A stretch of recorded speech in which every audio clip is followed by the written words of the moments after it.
Hello दोस्तों, तो मैं पल्लव सिंह आपको आर्मी आश्रा इंस्टीट्यूट में स्वागत करता हूं। आज हम लोग पढ़ने वाले हैं एमीन। एमीन के अभिक्रियाशील समूह क्या होता है, एमीन के सामान्य सूत्र क्या होता है, एमीन के सामान्य नाम कैसे लिखाता है, एमीन के IUPAC नाम कैसे लिखाता है। इससे पहले जानेंगे CH3 को क्या पढ़ते हैं, मिथाइल। C2H5 को क्या पढ़ते हैं, इथाइल। C3H7 को क्या पढ़ते हैं, प्रोपाइल। प्रोपाइल। जब कार्बन की संख्या 1 रहे तो मेथ, 2 रहे तो एथ, 3 रहे तो प्रोप, 4 रहे तो ब्यूट, 5 रहे तो पेंट, 6 रहे तो हेक्स, 7 रहे तो हेप्ट, 8 रहे तो ऑक्ट, 9 रहे तो नन और 10 रहे तो डेक। तो हम लोग जानते हैं सबसे पहले अभिक्रियाशील समूह एमीन का क्या होता है। तो एमीन का अभिक्रियाशील समूह होता है सिंगल बॉन्ड NH2 और समान सूत्र होता है R बॉन्ड NH2 और R से होता है अल्काइल। R से क्या होता है मेरे दोस्त, अल्काइल होता है और अल्काइल का समान सूत्र होता है CnH2n+1 सिंगल बॉन्ड NH2। अगर बात करें एमीन के समान नाम कैसे लिखाता है, तो अल्काइल एमीन पे लिखाता है। किस पे लिखाता है, अल्काइल एमीन पे। अल्क माने कार्बन की संख्या, तो यहां कार्बन की संख्या कितना है भाई, 1। कार्बन की संख्या कितना है, 1।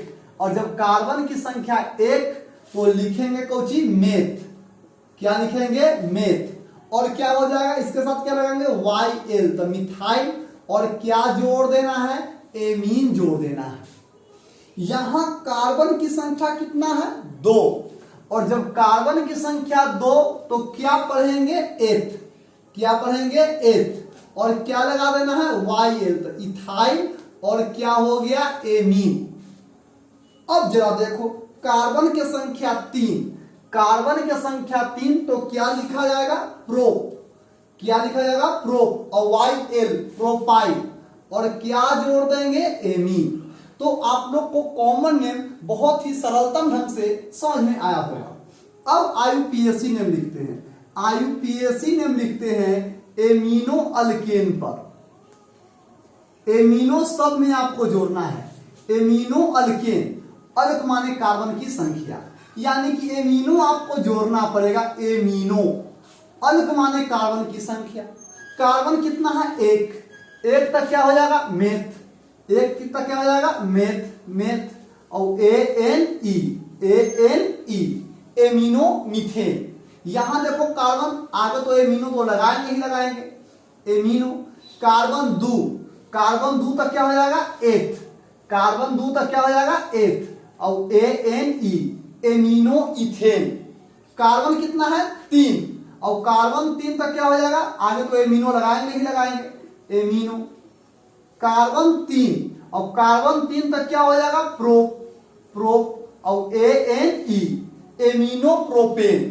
कार्बन 4 आगे तो एमीनो लगाएंगे ही लगाएंगे, कार्बन 4, कार्बन 4। और कार्बन 4 तक क्या हो जाएगा, but, but, ANE, amino butane. तो कॉमन नेम और IUPAC नेम में कोई दिक्कत ही नहीं है। अब आते हैं संरचना सूत्र। अब देखें तो यहां पर कार्बन कितना है, 1 और NH2। अब बताइए प्रत्येक कार्बन 4 बॉन्ड बनाता है। कितना बॉन्ड बनाए हुए हैं, 1। जरूरत कितना के है, 3 के है। तो बताइए सब पर क्या सरिया देंगे, हाइड्रोजन। यहां कार्बन कितना है, 2 कार्बन है, 2 कार्बन है। और NH2 4 बॉन्ड बनाने के लिए ऊपर नीचे, और यहां देखो तो 4 बॉन्ड हो गया, 4 बॉन्ड हो गया, बात क्लियर हो गया। यहां कार्बन कितना है, 3। अब देखिए 3 है तो 1 2 3 और NH2 4 बॉन्ड पूरा करना है। तो 2 बॉन्ड इसका हो चुका है, 2 2 4, 2 और 2 4 1 है, 3 और 1 4। सब पर क्या सरिया देंगे, हाइड्रोजन। सब पर क्या सरिया देंगे, हाइड्रोजन। क्लियर है। अब देखो यहां कार्बन कितना है, 4 है। तो 1 2 3 4 और NH2 रख देंगे, 2 और 2 4, 2 और 2 4, 2 और 2 4, 2 और 1 और 3 4। सब पर क्या सरिया देंगे? हाइड्रोजन सरिया देंगे। सब पर क्या सरिया देंगे? हाइड्रोजन सरिया देंगे। तो देखिए तो सबका संरचना समझ में आ गया। अब देखिए कितना आसानी से समझ में आ गया, इसी में कोई दिक्कत नहीं है। अब इतना आसानी समझ में आ गया तो एक बार लाइक कर दो, अगर न्यू है तो सब्सक्राइब कर दो। थैंक यू सो मच आप सभी विद्यार्थी को।